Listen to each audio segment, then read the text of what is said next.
बिस्मिल्लाहिर्रहमानिर्रहीम। Dear student, ये कुछ एडजस्टिंग एंट्री बनाई है उन स्टूडेंट्स के लिए जिनका ओरल इम्तिहान होगा, तो इसमें से आप लोगों को मदद मिल सकती है। जैसे accurate expense, unrecorded expense. Number one, salary expense 2004 का last month not yet paid, यानी कि सैलरी एक्सपेंस था लास्ट मंथ का था जो कि अभी तक अदा नहीं किया गया।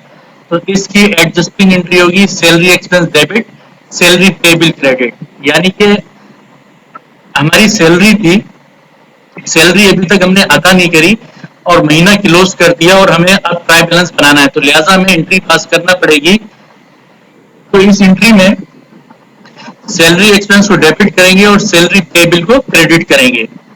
नंबर टू, इसी तरह से वेजेस होती हैं, तनख्वाहें होती हैं। जैसे लिखा हुआ है number two, wages 200 for the last night, यानी कि रात में जो काम हुआ उसकी अभी तक हमने वेजेस नहीं दी, तो इसकी adjusting entry wages expense debit, wages payable credit.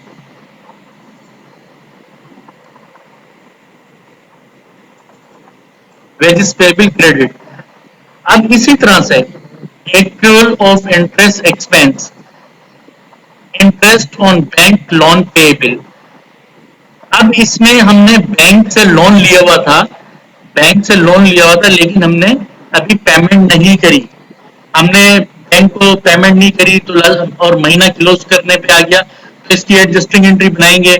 Interest expense को डेबिट कर देंगे, इंटरेस्ट एक्सपेंस को डेबिट कर देंगे हम, और इंटरेस्ट पेबल को हम क्रेडिट कर देंगे। ये एंट्री होगी। आपसे पूछा जाएगा इम्तिहान में कि बताएं भाई अभी तक हमने जो है ना, इस तरह से वो आपसे सवाल पूछ सकते हैं कि बताएं भाई हमने जो बैंक से इंटरेस्ट लिया था अभी तक हमने उसका इंटरेस्ट पेड नहीं किया, तो क्या एंट्री बनाएंगे? तो आप उनको बोल सकते हैं interest expense debit, interest payable credit.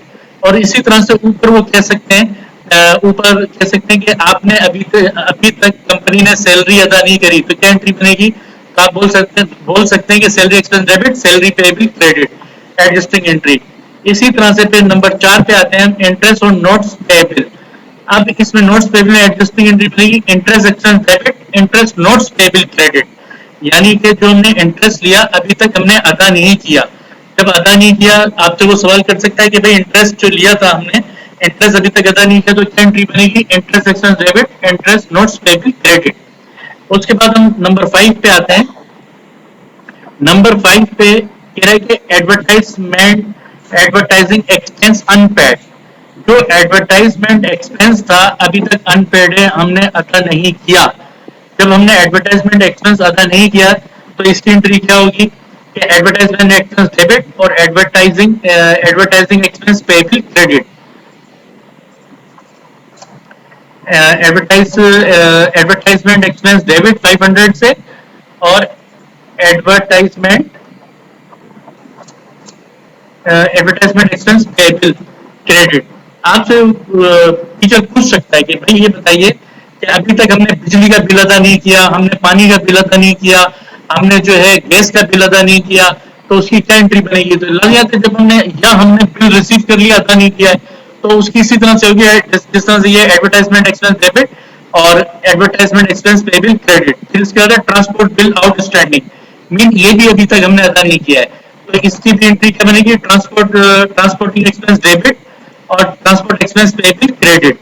फिर इसी तरह से आपका 8वां है telephone bill receive but not paid, यानी कि वही बात हुई, बिल तो हमने रिसीव कर लिया लेकिन अदा नहीं किया, तो इसकी एंट्री क्या बनेगी? Telephone expense debit, telephone expense payable credit.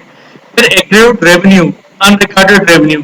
अब कह रहा है कि rent for the last month not yet receive, यानी कि हमने लास्ट मंथ का किराया अभी तक रिसीव नहीं किया, हमने लास्ट मंथ का किराया अभी तक रिसीव नहीं किया, तो आप इसको एक्रूड रेंट रिसीवेबल को डेबिट कर दें और रेंट रेवेन्यू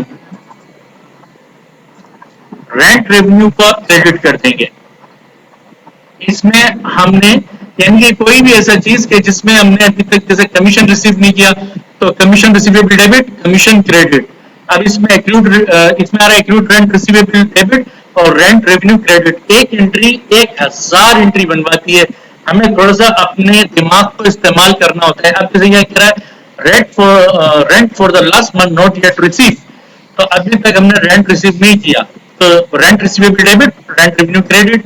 अगर हम कोई और काम करते हैं उसमें हमें कमीशन लेना था लेकिन कमीशन हमने रिसीव नहीं किया, तो हम क्या कहेंगे कि कमीशन रिसीवेबल डेबिट और कमीशन क्रेडिट। अब कमीशन क्रेडिट हो जाए, commission receivable debit, commission revenue credit हो गया, ये बिल्कुल सही है। उसके बाद इसी तरह से service rendered but not build, adjusting service service revenue, service revenue receivable debit और सर्विस रेवेन्यू क्रेडिट, यानी कि हम कोई सर्विस दी और उसका अभी तक हमें पैसा नहीं मिला, तो हम सर्विस रेवेन्यू रिसीवेबल डेबिट करके सर्विस को क्रेडिट कर देंगे। इसी तरह से फिर interest receivable on not receivable, तो accrued interest receivable debit, interest receivable credit, interest receivable debit, interest receivable credit हो जाएगा ये आपका। इसके बाद प्रीपेड एक्सपेंस, आप बहुत सारी चीजें ऐसी होती हैं जिसमें हम एडवांस पैसा देते हैं, जैसे paid prepaid rent. Prepaid rent mean हमने 3 महीने का किराया एडवांस में अदा कर दिया, तो इसकी इसकी एंट्री तो बनेगी prepaid rent debit cash credit, ये तो जनरल एंट्री हो गई। और इसकी एडजस्टिंग एंट्री बनेगी रेंट एक्सपेंस डेबिट और प्रीपेड रेंट क्रेडिट हो जाएगा, यानी कि प्रीपेड रेंट जो है हमारा पहले डेबिट था, अब क्रेडिट हो जाएगा और रेंट एक्सपेंस को हम डेबिट कर देंगे। इसी तरह से कह रहे हैं कि प्रीपेड एडवर्टाइजमेंट फॉर 5 मंथ, हमने प्रीपेड एडवर्टाइजमेंट अदा किया 5 महीने का, तो प्रीपेड एडवर्टाइजमेंट को डेबिट कर देंगे, कैश को क्रेडिट कर देंगे, और इसकी एडजस्टिंग एंट्री क्या होगी, रेंट एक्सपेंस को डेबिट कर देंगे और प्रीपेड रेंट को क्रेडिट कर देंगे। आपसे वो सवाल पूछे, आपके टीचर इस तरह से आपसे सवाल पूछ सकता है कि भाई बताएं, हमने हमने एडवांस में रेंट अदा कर दिया, क्या एंट्री बनेगी, तो आप उसको बताएं कि prepaid rent debit cash credit, फिर वो कह सकते हैं कि ये बताएं इसकी एडजस्टिंग एंट्री क्या होगी, तो आप बोलें कि rent expense debit prepaid rent credit, और वो फिर आपसे कह सकते हैं कि भाई आपने आपने प्रीपेड एडवर्टाइजमेंट अदा किया, तो क्या एंट्री बनेगी, तो आप उसको बोल सकते हैं कि प्रीपेड एडवर्टाइजमेंट डेबिट हो जाएगा, कैश क्रेडिट हो जाएगा, और इसकी एडजस्टिंग एंट्री 31 को बनती है, महीने के लास्ट में बनती है। एडजस्टिंग एंट्री में आप बोल सकते हैं कि रेंट एक्सपेंस डेबिट और prepaid prepaid prepaid rent credit. इसी तरह से प्रीपेड इंश्योरेंस,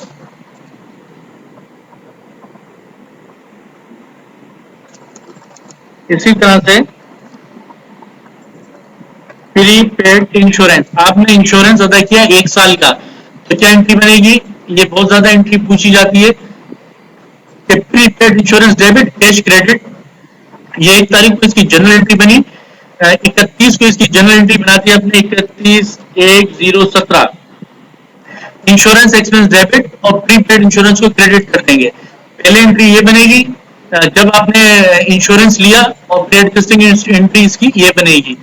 फिर इसी तरह से अर्न रेवेन्यू है आपका कि receive 3000 earn revenue for 3 month, आपने एडवांस में पैसा ले लिया 3 महीने का, तो उसमें हम कैश को डेबिट कर देते हैं और अर्न रेवेन्यू को हम क्रेडिट कर देते हैं, लेकिन इसकी एडजस्टिंग एंट्री 31/1/017 को ये बनेगी अर्न रेवेन्यू डेबिट और अर्न रेवेन्यू डेबिट और अर्न रेवेन्यू क्रेडिट, यानी कि वो दोनों तरीके से पूछ सकता है कि लिहाजा आपको दोनों तरीके से इसको याद होना चाहिए।